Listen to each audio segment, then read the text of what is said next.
I'm Donald Trump, and I approve this message. My administration will take all necessary steps to safeguard our citizens from this threat.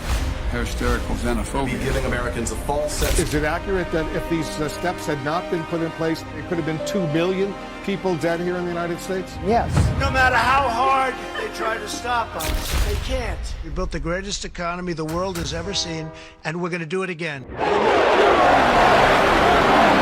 Together, we're beating back the invisible enemy. What the federal government did was a phenomenal accomplishment. Through it all, the world has witnessed the unyielding resolve of our incredible American people. Promise made, promise kept. And I'm fighting for you, and I love doing it with everything that I have. And you know that. With the grace of God, we will win this war, and we will win this war quickly. And we will make America great again. Trump campaign is now reaching voters online. You are seeing the President of the United States. Look at the lines.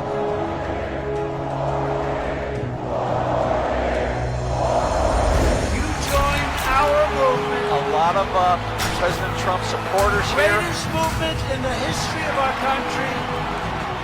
The most racist thing a person could tell me is that I'm supposed to choose something based on my race. You ain't black.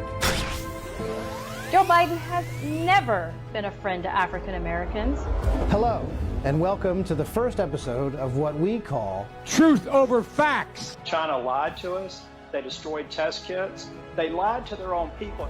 Since Ronald Reagan, we haven't had a president more engaged and more involved in the Western Hemisphere than this administration, and it's been a great partnership to work with him on. Well, you've heard of The View, but welcome to The Right View. And with us today is the Motor City madman, Ted Nugent, because this isn't your typical political show. It's the most important election in our lifetime. Joe Biden, who has a dismal record of economic failure and absolutely terrible ideas for the future. Oh, I'm in trouble. We are one people, one family, and one glorious nation under God. We will make America great again.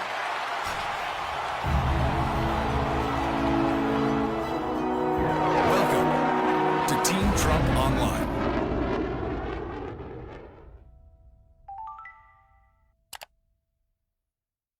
Good evening, everyone, and welcome to Military Families for Trump Online. I'm Kimberly Guilfoyle, Senior Advisor to President Trump's re-election campaign and the National Chair of Trump Victory Finance Committee.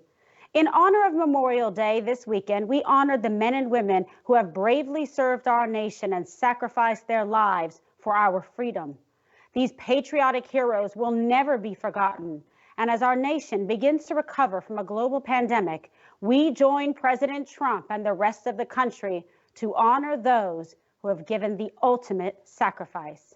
With me tonight are Joe Kent, Veterans and Military Families for Trump Advisory Board member, Kelli Hake, Military Families for Trump Advisory Board member, and her son, Gage Hake. Thank you so much, all of you, for being with us tonight.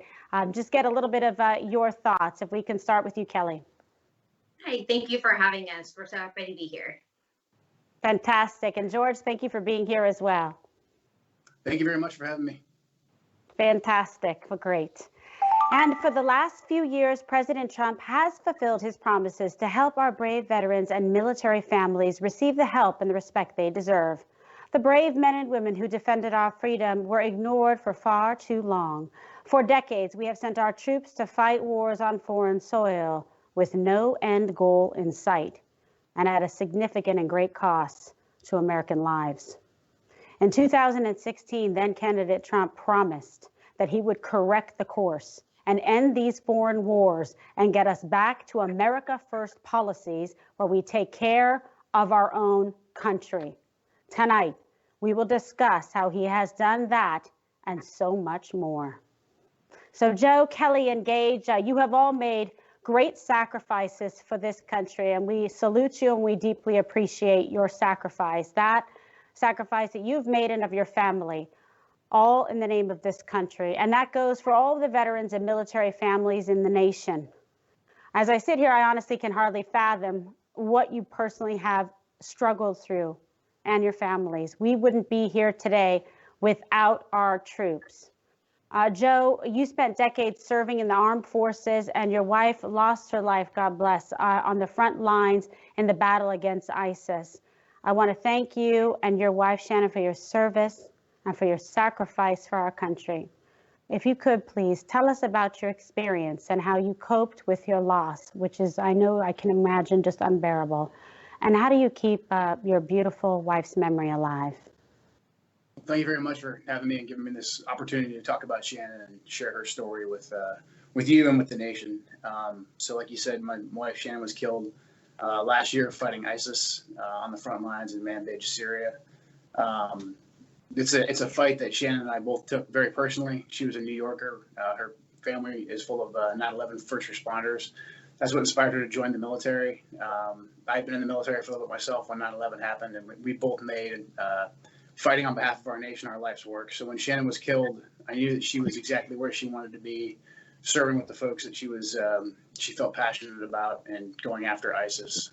So as painful as it's been to lose Shannon, I understood that she was where she wanted to be, taking the fight at the enemy. So I've tried to keep that positive message alive, that she was going after our enemies like she wanted to. So I share her memory every day with whoever I can, but especially with our two young sons. They're both 1 year old and 3 years old when she was killed. So we talk about her and talk about why she went and deployed and why she went and fought nearly every day.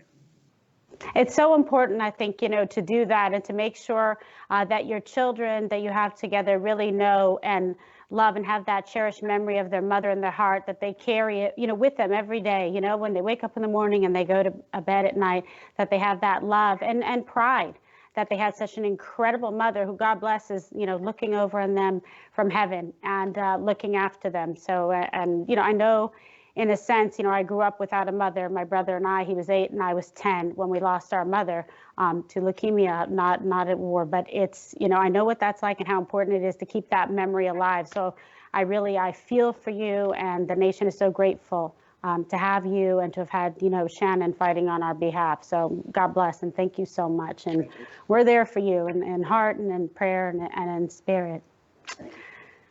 And Kelli and Gage, you both have suffered through similar circumstances. Kelli, I know you lost your husband, and Gage, you lost your father. It truly is an unbearable loss. If you can, share with our audience at home, some of the viewers who have had some of those similar experiences, and they can really benefit from your words, from your experience, from you telling them how you cope with your loss and how, in fact, you honor Chris's legacy. Yeah. Gage and I have dealt with this a lot together. We talk about Chris all the time. We definitely, every day we think about the good things. I always wanted to not worry about any of the bad stuff. There's always the negative with, he died in Iraq and it's awful, but the fact that he was fighting for our country is really the most important thing. And he died doing what he loved. He was over there fighting for our country. And so every day we just remember that he was doing what he loved. And there was a letter he wrote to Gage at one point that said, I know I'm not home with you, but I'm fighting so that you can ride your bike in the streets and play soccer or play baseball. So we know that that's what he was doing. He knew what he was doing when he was over there. And same way with Joe, we talk about him. We look at pictures all the time. We love to spend time with Chris's family. So we're very close with Chris's family. And we go over there for weekends and go to the lake. And it's the best thing is being around family and being around people that loved him and being able to share those memories with them. Well, you have a great mom there, who's keeping the memory of your father alive. And what's great, Gage, is that every day that you're doing things in your life and making choices, a part of your father lives on in you and you represent him. He's alive in you and through you and what you choose to do with your life. And in those people that you interact with and you bring into your life, they get to experience a piece of your father because you represent him, which I think is a very cool thing and always important to feel very special and good about. And I know it's tough to talk about your dad. It is very hard to talk when you've lost someone. So I appreciate you even, being here and trying, to share with us and representing your dad well. So we certainly appreciate it. So thank you guys for opening up to us about that. Honestly, when you think about it, your willingness to share these memories, it touches all of our lives, and it helps us understand the sacrifices that military families make every single day. And what I'm curious about is if there's any advice that the three of you would be willing to give, or you can think about to give to other families who have also lost loved ones overseas. I'll start with you, Joe. Yeah, it's hard to give people specific advice on something so personal and challenging. True. But what's really helped me is conversations that Shannon and I had prior to me deploying, where I said, hey, if the worst happens and I don't make it home, like I don't want you to live in sorrow. Just honor my memory, do the best you can to stay happy, because that's why we're fighting. And as I was driving Shannon to the airport, she reminded me of the same thing. So, I mean, I think that's a common theme with everyone who goes forth to fight our nation's enemies, is that they're doing this because they want a good life here in the United States. So everyone should be aware of the sacrifices that are being made, but also enjoy the freedom provided by those that have sacrificed.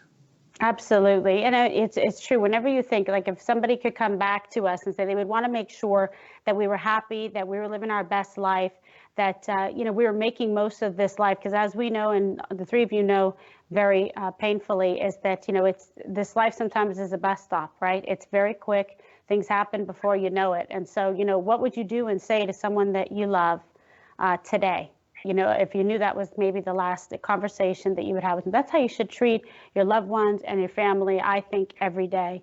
And it's nice to have those nice memories. It's good that you have that memory, Joe, of your conversation with Shannon and how much she wanted you to be happy and, to live your life and do things that you believe in. And by the way, also including opening up like you're doing here to help other families in need that might need that experience and that commonality by being able to share and hear some of these, experiences. Kelli, how about you? What advice would you give? I first off, I would like to say, Joe, I have the exact same memory. Like, I remember riding in the car and Chris saying the same things to me. I got the chills when you actually said that, because I have the same exact memory.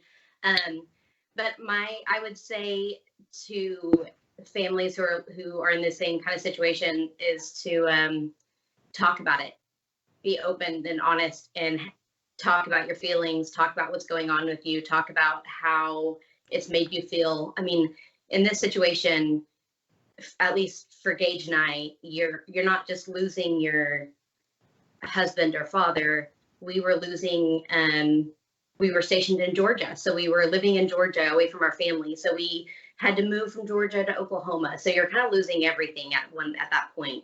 And I would say just find someone to talk to and find someone that you can really depend on to be there for you and your children. Such good advice. It's important the people you surround yourself with, to honor the legacy of those you've lost, and also to just live life going forward, making good choices with people who are really going to be there for you and support you. Thanks you guys so much. We're going to take a quick commercial break, but we're going to be right back with more Military Families for Trump Online. Stay with us.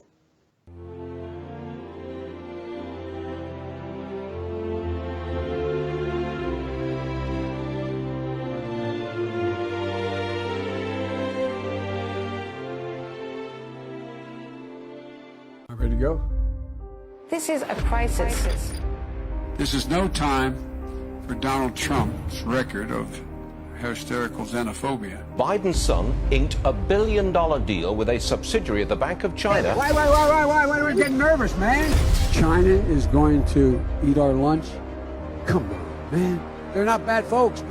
Since the outbreak, the Communist Party has been mobilizing overseas organizations to buy local supplies and send them to China. The growth of China is overwhelmingly in our interest. What a beautiful history we wrote together. Banning all travel will not stop it. The president is right. That travel restriction on China, as every public health official we've talked to said, bought the country time. Hysterical xenophobia. Xenophobia. Joe. I complimented him on dealing with China. I'm not going nuts. I'm Donald Trump, and I approve this message.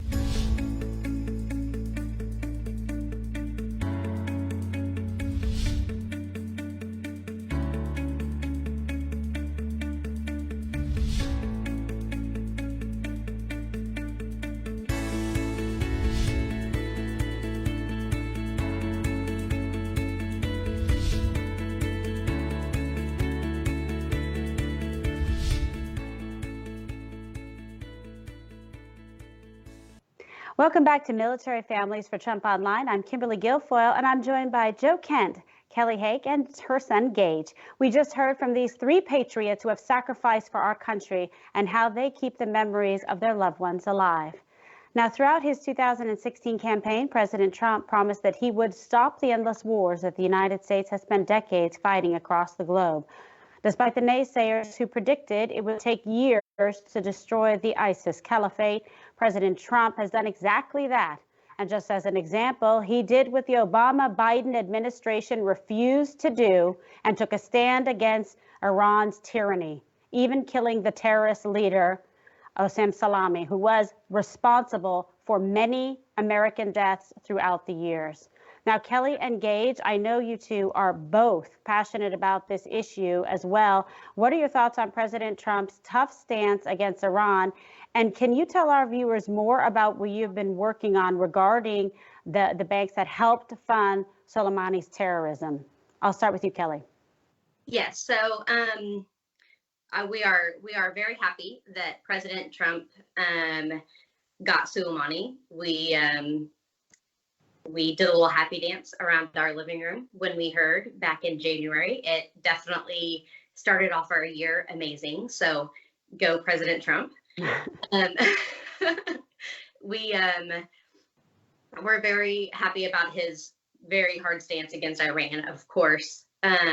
We do believe that Iran was responsible, or the terrorist groups in Iran were responsible for the killing of my husband and Gage's dad.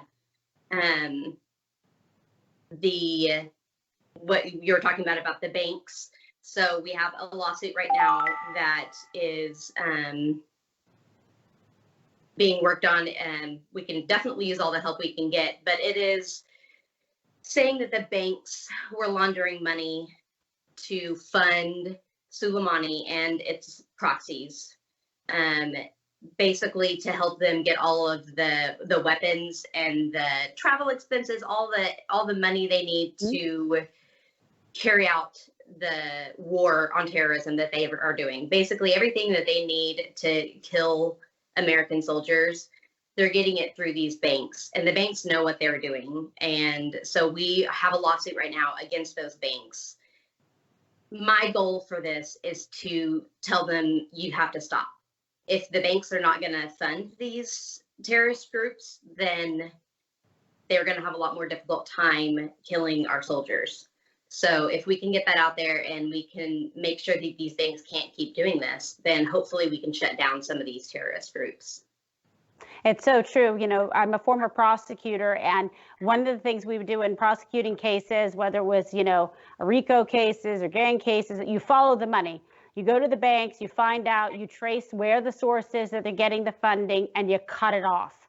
And that's one of the financial weapons we have to be able to utilize in our arsenal to be able to shut down terrorism, because they have to have money to fund their operation. So what you're doing is incredibly smart, and it's a really good way to save other American lives, because if we can choke them off in terms of their financial capital, then we can help stop their operations and they get essentially choked out. I want to bring Joe in on this. People have tried to criticize President Trump for Soleimani and other terrorists that he's taken out, and look what he did with ISIS. Everybody said it couldn't be done. I mean, that is kind of leadership and decisiveness and being able to honor the people that are in the field, that are in the arena, to be able to give them the authority to make those decisions and execute, when before there was so much red tape and bureaucracy, and get Washington, D.C. lawyers involved. When people are in the theater right there, special operators ready to act on like a high value target. Look what he did. Others could have taken Soleimani out, but they didn't. President Trump had the resolve to do so. Yeah, absolutely. President Trump's resolve and decisiveness to kill Soleimani before he killed even more of our soldiers should be absolutely commended. I mean, there was lots of folks who said that there was no actual imminent threat against U.S. forces, and that's just completely false. Soleimani's whole playbook was to let us defeat ISIS so he could seize all the terrain in Iraq, which he was well on his way of doing.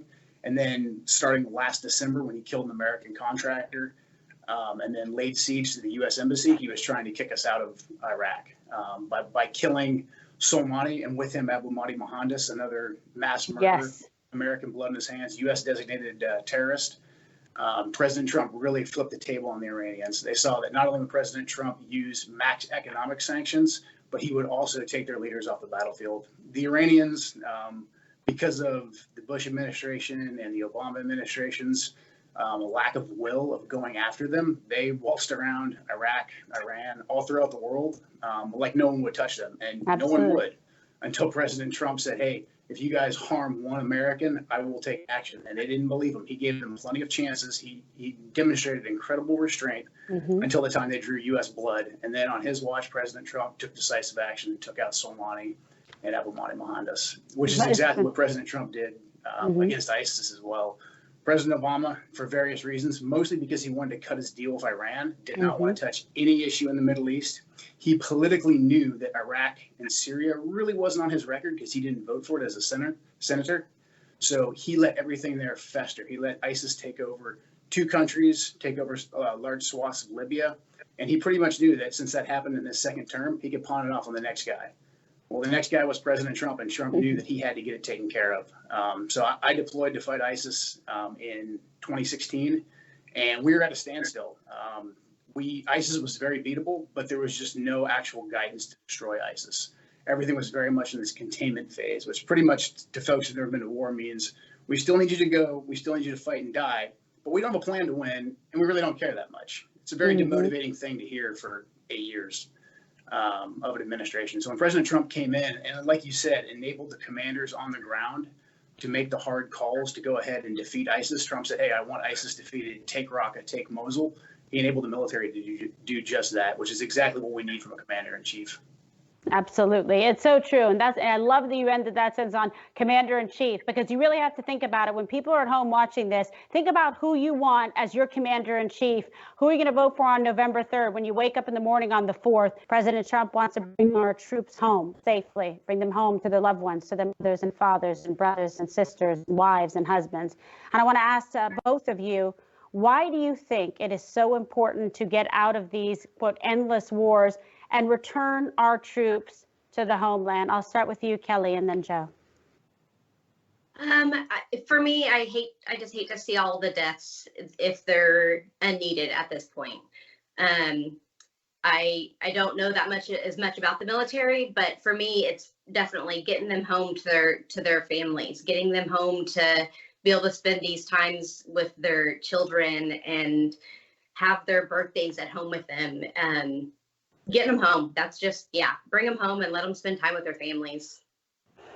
Yeah, it's so true, Joe, because there were so many intractable wars. And when you think of even like, Afghanistan, I mean, the whole positioning there is just so untenable, just even from the geography and the topical, the way that the area is with all the mountainous regions. It's just very difficult. It's complex. Everybody's gone in before and tried to take it over, the Russians, et cetera. These battles need to be fought, but it needs to be smart. You just can't leave it open-ended, with no game plan, with no, mission statement of anything about what you want to try to achieve. Yeah, that's absolutely correct. I think part and parcel to ending the endless wars, people need to remember why we got into these wars. The obvious answer is 9/11. We went to Afghanistan to get rid of Al-Qaeda and get rid of the Taliban that supported Al-Qaeda all those years ago.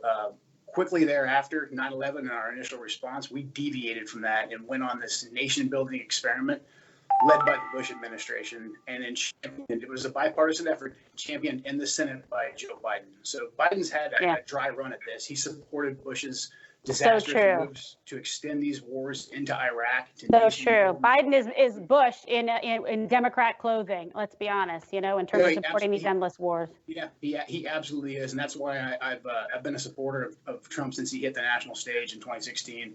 When he initially turned his ire and his criticism against the Republican Party that he was running as a part of, he said, "Hey, look, we've gotten it wrong too," and that honesty from a politician is extremely refreshing.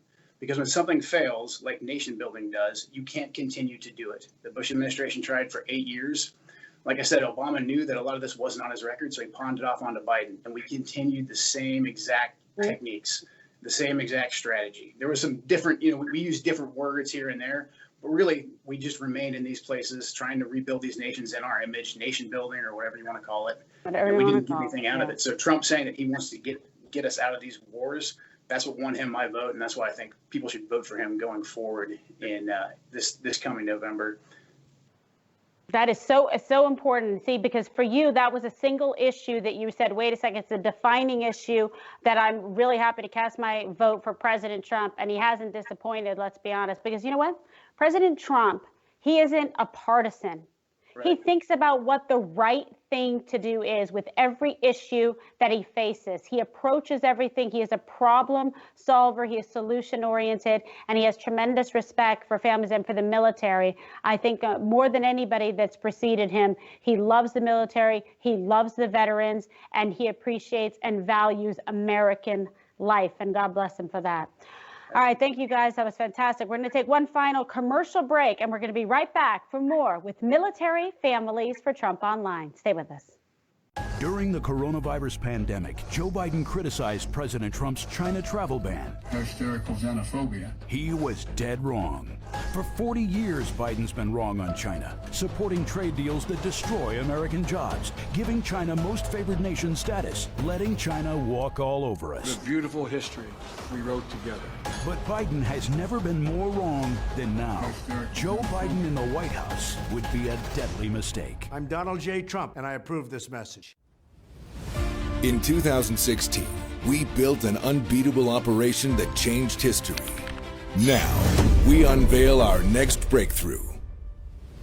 The exclusive Trump 2020 app. This isn't just an app. This is your source for real news, not fake news. Straight from the campaign and the president himself. This is your direct line to give input on key campaign issues. Your portal to register voters. Host MAGA meetups. Your scheduler. Your application on becoming a Trump team leader. Join millions and get a front row seat to our virtual events. Watch Team Trump every night at 8 p.m. Eastern Standard Time. Earn points, get rewarded. Get the presidential photo. Oh, and did we mention this is your personal shopper too? So just to repeat, this isn't just an app. This is your tool to keep America great. Join the Army for Trump and download the app today.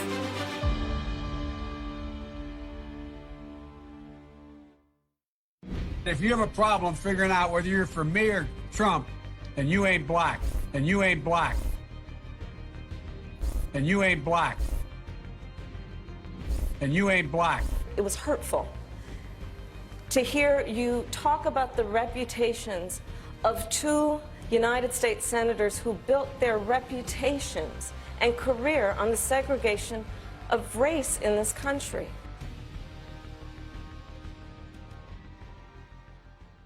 Welcome back to Military Families for Trump Online. I'm Kimberly Guilfoyle.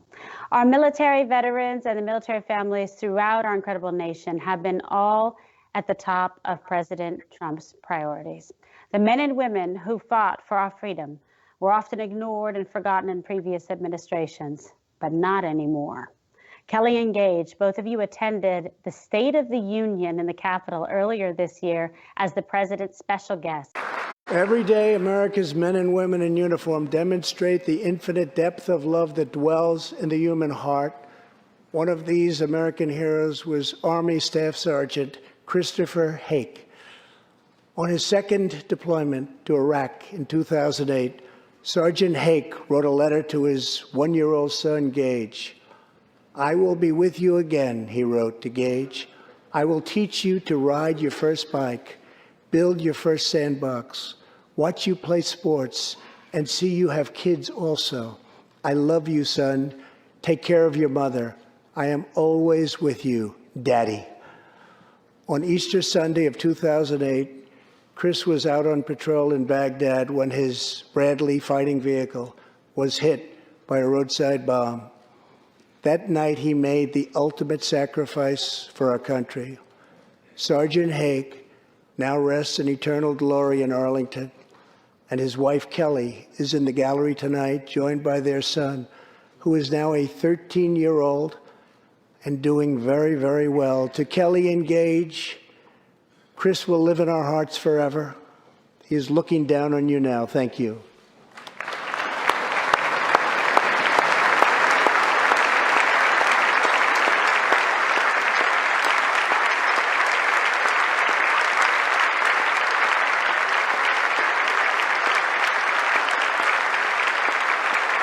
What was it like getting to meet the president, Gage? It was pretty sweet. Just getting to like see him in person was pretty awesome. Yeah, versus on TV or in the rallies. How did it compare, like with seeing him on television versus meeting him in person? He's very friendly. He's very nice, isn't he?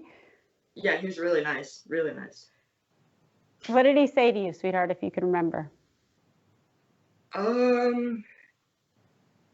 don't really remember. It just all happened, but it's a big moment, right? You meet the president and you're like, oh my gosh, maybe mom remembers. Do you remember what it was like or what he said to Gage? I honestly don't remember. So you were starstruck too. I can imagine. Also starstruck. All I remember is that he told my daughter how beautiful she was like 3 times, and so we were just like, oh my gosh, yes, you're so nice. Oh, he's very sweet, such a warm person, you know, and he loves families. He's the best. I mean, I know him. He's my friend, you know, for 15 years, and I really treasure our friendship. I'm so happy and feel so incredibly blessed that this country can get someone like President Trump to be able to lead the way and really have our back. You know, and that's why I do what I do with the campaign, to have his back, because he is so good to people. He loves the military and the veterans. I come from a military family. My father served in the Army as well. And I just, you know, I have such respect for what he's done in terms of honoring our veterans and bringing our troops, you know, and our family members home safe. So that is just immeasurable in terms of, you know, the gratitude I know we all feel for him. And, you know, Joe, throughout the last few years, President Trump has passed new reforms to ensure that our veterans and our military families receive the help and the care that they deserve. He has signed the Mission Act, which is the Veterans Appeals Improvement and Modernization Act, and the Veterans Affairs Accountability and Whistleblower Protection Act to reform the VA, which was in desperate need of reform. Now, just last year, the president signed the National Defense Authorization Act, which was entitled to give our troops a 3.1% pay raise, in addition to improving military education and child care. And the Trump administration has worked hard to ensure that veterans have the access to the resources and that they need, right, in order to maintain strong mental health, which is such a challenge when they come home from serving overseas and the horrors that they have to experience and go through. It's so important to make sure that they have that mental support when they come back and the resources. So the administration, along with Second Lady Karen Pence, they've also taken a very strong stance in combating veteran suicides. So many come back with emotional and psychological problems. Joe, being a veteran, what improvements have you personally seen under this administration? Talk to us about it and the importance of it for those military families who have people who are serving overseas, you know, what to expect when they come back, and how this administration has really answered the call to improve those resources and accessibility for veterans. Yeah, absolutely. I'll start with the Mission Act. That was very helpful, especially for me. After my wife was killed, I relocated and went back to my hometown in Oregon. So I'm far away from military bases. So prior to the Mission Act, it would have been a ton of red tape and fairly difficult for me to get my children seen by out of the TRICARE system provider. That's the military healthcare provider. But after the Mission Act, I was able to basically go choose whatever primary care physician that I wanted for my children and for myself, and the VA covered it. That's a big deal. It's a huge deal. I mean, it's one less thing to worry about, and then it's also peace of mind for my kids. The paperwork process is way easier now. That's been taken care of and kind of streamlined. All the health care and veterans care that you mentioned is incredibly critical, because I think what a lot of folks who maybe aren't tied to the military don't realize that the global war on terror has been fought kind of by the same people over and over again. There's some folks that have only done one tour, but for the most part, it's a very professional force. So people go and they redeploy and they deploy all over again. So having the family taken care of and having child care, especially for the spouses, is critical. That's something that my wife and I, being a dual military couple prior to her being killed, yes, very important. We dealt with and we struggled with. It's a real challenge. When President Trump came in and increased those the funding for those on-base services, it really helped out all the military families, and that helps everybody when they go forth to deploy and fight the wars. Knowing that's taken care of back home, it's critical. It's such peace of mind. If there's one thing that's so frustrating is you want to serve, you're putting it all on the line. You don't want to make sure your family, you want to make sure they're not suffering, that they're able to get the resources that they need. A simple thing about paperwork, just trying to be able to cut through that and be able to choose your doctor and be able to get your primary care physician, that is a game changer, and it's something that also I think keeps, like, when you are a military individual and you're serving overseas, that's one less thing you have to worry about, that you're not like putting your family in a worse position. But guess what? That they're going to be able to get the quality, good health care, physicians, et cetera, that they want. That's peace of mind, and that helps your eye on the mission focus, and not worrying that you're letting somebody down at home. That helps save lives. You're not distracted out there as well, and your family's well taken care of, which they deserve to be when you're making the ultimate sacrifice for the country. So the Trump administration is working hard to protect families of the fallen. And Kelli, in your personal experience, how has it been, making that transition and being able to get some resources that you need as a Gold Star family? So the TRICARE stuff, I know the military's with insurance, it's been very easy for us to get to see our own doctor. We haven't had to go to military base. So that's definitely been an easy way for us to not have to travel to see doctors. That's been really good. I know one thing, Chris, when he passed away, his big thing was, I want to make sure that you and my son are taken care of no matter what. Even if when I'm gone, I want to make sure that, you don't have to worry about money or a house or a job or anything else. And at that point, he wanted to make sure we would have insurance and all of that. And President Trump has made that easy for us to have. We don't have to, like they were saying, cutting through all the red tape. It's easy for us to make sure that we can get health care and Gage, we have schooling, education. My college was paid for. Gage's college will be paid for. Sure.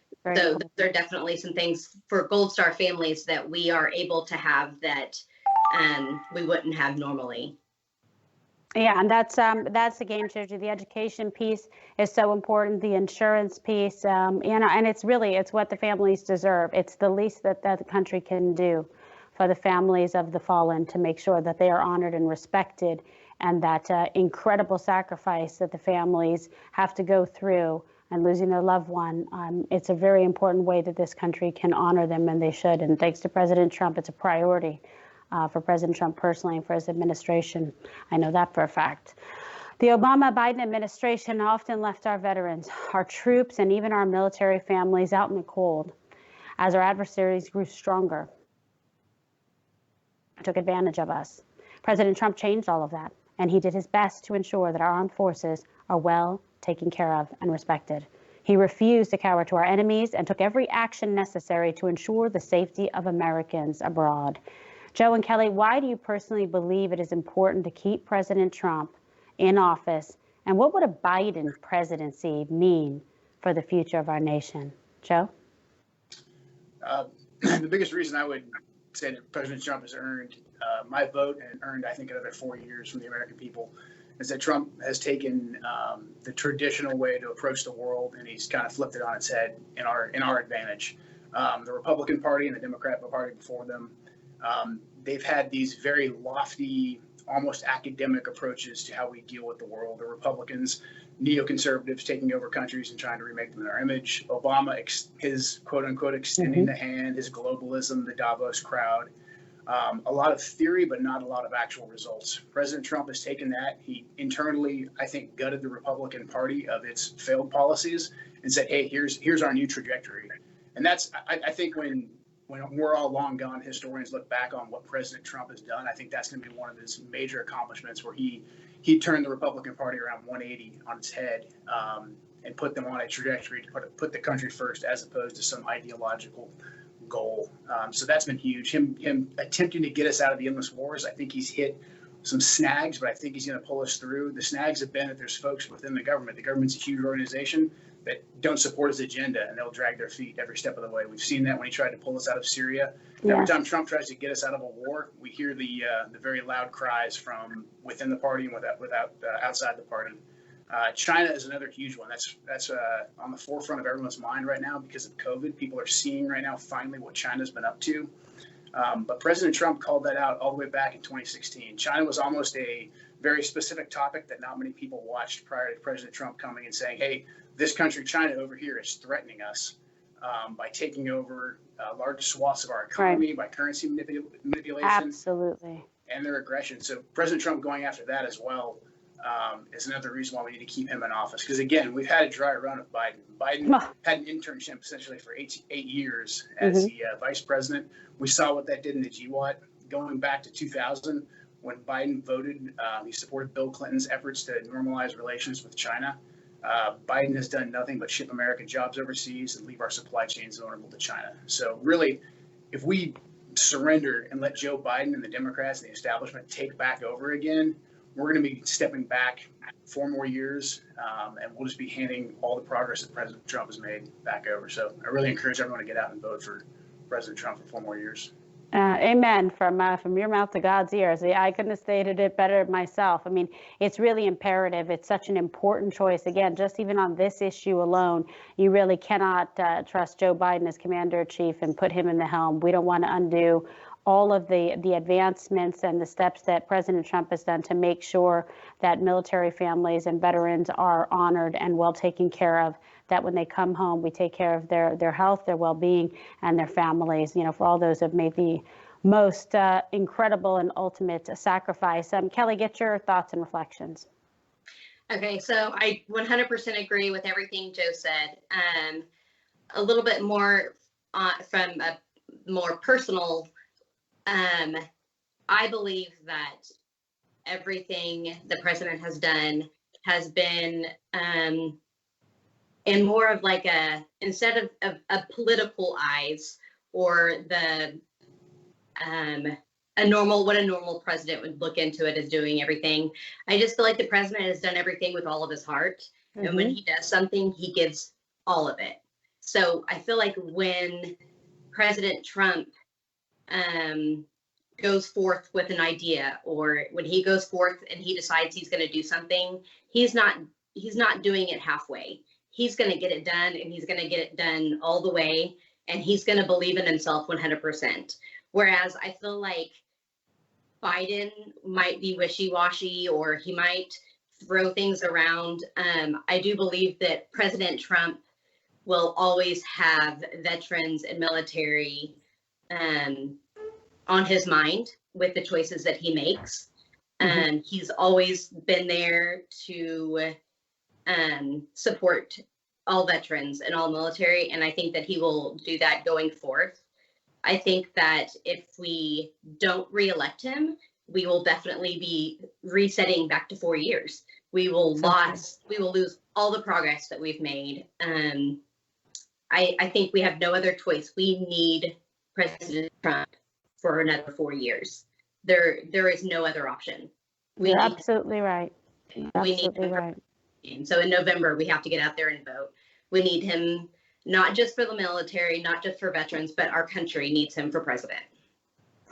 So true. And, you know, and speaking of needs, President Trump didn't need this job. He didn't need this job. He chose to serve like the military families choose to serve, to make a sacrifice and against incredible odds and horrific incoming every day against this man and against the family. But he does it because you guys are worth it. America is worth it. This country is worth it in the future. And that's why we have to make our voices heard and our votes felt on November 3rd. I can't thank you all enough for spending your night with us. We need as many patriots as possible to join our efforts to keep America great this November. And here's how you at home can get involved. Download the new groundbreaking Trump 2020 app, now available on Apple and Android. And to stay in contact with us, please text Trump to 88022. And if you or your friends, your family, your neighbors want to be involved in our fight to re-elect President Donald J. Trump, please visit militaryfamiliesdonaldjtrump.com to sign up. And I want to thank our amazing guests again, Joe Kent, Kelli Hake, and George Hake, for joining us tonight. What an honor it was to do this program with you all tonight. Thank you so much for being with us. We really appreciate you. And thank you to our supporters for tuning in at home. God bless you and your families. God bless this country and the President of the United States. Good night.